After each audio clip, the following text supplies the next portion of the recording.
પરીક્ષિત ત્યારે પ્રશ્ન પૂછે છે. એ પ્રશ્ન આપણા માટે પૂછ્યા છે.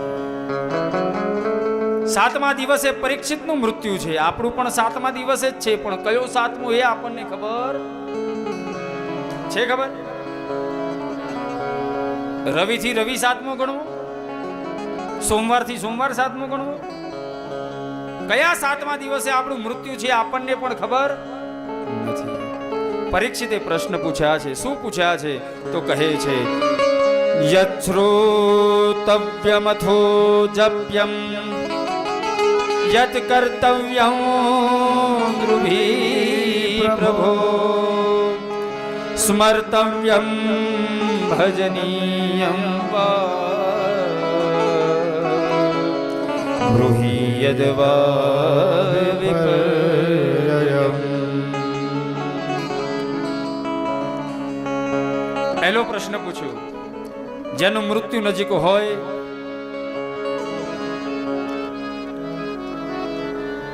એને કોનું શ્રવણ કરવું જોઈએ?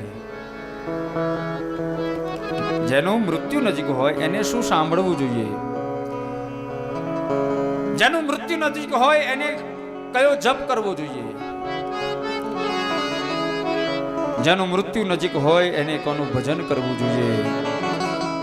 અને જેનું મૃત્યુ નજીક હોય એને કઈ વસ્તુનો ત્યાગ કરવો જોઈએ? આપણા માટે પ્રશ્ન પૂછાયા છે. કોનું ભજન, કોનું શ્રવણ, શનો ત્યાગ, શું કરવું? આ પ્રશ્નનો જપ કર્યો છે. વાત કરી સુખદેવજી મહારાજ. પ્રથમ સ્કંદનો વિરામ કર્યો. દ્વિતીય સ્કંદની અંદર સુખદેવજી મહારાજ કથા કહેવાનો આરંભ કરે છે. બોલીએ શ્રી સુખદેવજી મહારાજ કી જય. સુખદેવજી મહારાજ બોલ્યા. શ્રી સુકૌવાચ વર્યાને સતે પ્રશ્ન કૃતો લોકહિતો આત્મવિસમ્મત પુંસા શ્રોતવ્યાદિસુયા પર. સુખદેવજી મહારાજ કહે છે, રાજન તે બહુ અદ્ભુત પ્રશ્ન પૂછ્યો છે. તે તારા માટે નહીં પણ કૃતો લોકહિતો. આ પ્રશ્ન તે લોકોના ભલા માટે પૂછ્યો છે. મરવાનું બધાને છે ને, હે? મરવાનું બધાને છે. માટે આ ગ્રંથ મૃત્યુ સુધારવાનો ગ્રંથ છે. આ ગ્રંથની મહત્તા એ પરીક્ષિતના સાતમા દિવસે મૃત્યુ થયું ને, એ 7 દિવસમાં મૃત્યુ કેવી રીતે સુધરી ગયું ને, એ મૃત્યુ સુધારવાનો આ ગ્રંથ છે. એવું તો શું થયું કે 7મા દિવસે મૃત્યુ મંગલ થઈ ગયું? એવું તો શું ઘટના ઘટી કે જેનાથી 7મા દિવસે પરીક્ષિત પરાગતિને પ્રાપ્ત કરી ગયા? કે જેને દ્વેષ કર્યો, જેને પાપ કર્યું, જેને કુકર્મ કર્યું, એવા રાજા પરીક્ષિતને પરાગતિ પ્રાપ્ત થઈ ગઈ. આ આપણા માટે છે કે આપણા પણ 7 દિવસમાં આપણું પણ જીવન મૃત્યુ મંગલ થઈ જાય. કહે છે દિવ નિદ્રયા નિહતે નિક્તમ યવાયેન ચ વાવય દિવાચાર્થે હયા રાજન કુટુંબ ભરણે નવ. રાજન મનુષ્ય છે ને રાત્રિ સુવામાં પસાર કરી દે છે, દિવસ કમાવામાં પસાર કરી દે છે, ખાવા પીવામાં ફરવામાં પસાર કરી દે છે, પરંતુ શું કરે છે? કુટુંબનું ભરણ પોષણ કરવામાં બધું પસાર કરી દે છે. પરંતુ દેહાપત્ય કલત્રાદિ સ્વાત્મ સૈન્ય સ્વસત્વપી તેષાં પ્રમત્તો નિધનમ પશ્યન્નપી ન પશ્યતિ. એને ખબર છે ધીરે ધીરે ધીરે ધીરે ધીરે ધીરે હું વૃદ્ધ થઈ ગયો છું, મારું ઘડપણ આવ્યું, મારું મૃત્યુ થવાનું છે. પરંતુ શું કરે છે? તેષાં પ્રમત્તો નિધનમ પશ્યન્નપી ન પશ્યતિ.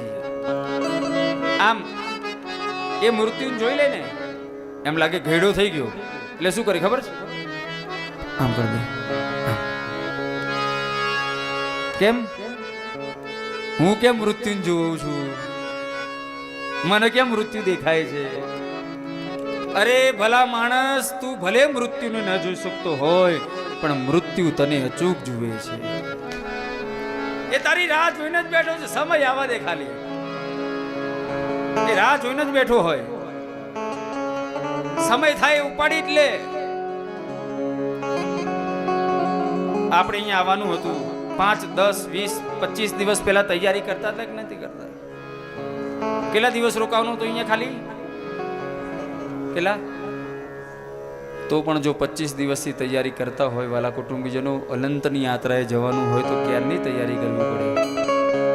હે? કેટલી તૈયારી કરવી પડે?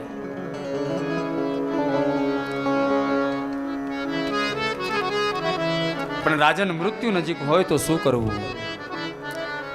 તસ્માત ભારત સર્વાત્મા ઈશ્વરો ભગવાન હરિ શ્રોતવ્યઃ કીર્તિતવ્યશ્ચ સ્મર્તવ્યશ્ચેચ્છતાયમ. રાજન મૃત્યુ નજીક હોય ને તો તસ્માત ભારત સર્વાત્મા ઈશ્વરઃ ભગવાન હરિ.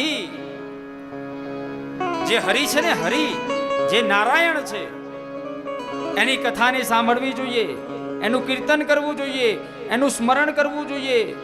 આ કરવાથી શું થશે ખબર છે? મૃત્યુનો ભય નાસી જશે. રાજન, મૃત્યુનો ભય નાસી જશે. અને મૃત્યુ તો મંગલ છે પણ આપણને ડર લાગે છે. ડર નથી લાગતો? કેમ લાગે છે? બીક લાગે છે કેમ?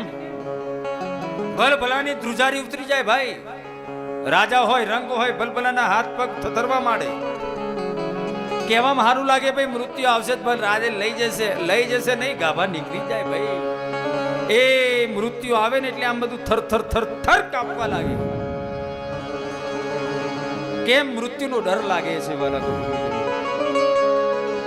મૃત્યુના ભયના 3 કારણો શાસ્ત્રો કહે છે. 3 કારણ છે એના માટે આપણને ડર લાગે છે. પહેલું કારણ, મૃત્યુના ડરનું પહેલું કારણ શું છે? આપણને ખબર નથી મર્યા પછી આપણે ક્યાં જવાના છીએ. નો એડ્રેસ.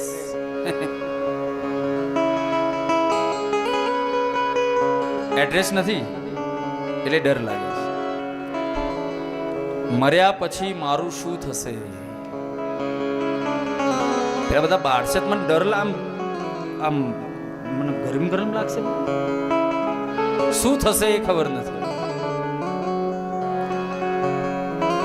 મૃત્યુના ભયનું ત્રીજું કારણ, હું એકલો જઈશ. પ્રોબ્લેમ છે એકલા જવાનો. એમ કીધું હોય કે 5 જણની ટુકડી ભેગી છે, ચિંતા નહીં, આવો તો હાલો, કોઈ ચિંતા નહીં, એક ટાટા સુમો કરી લઈશું, હાલો. ડર લાગે છે, હું એકલો જઈશ. એકલા જવાનો ડર છે વાલા કુટુંબીજનો.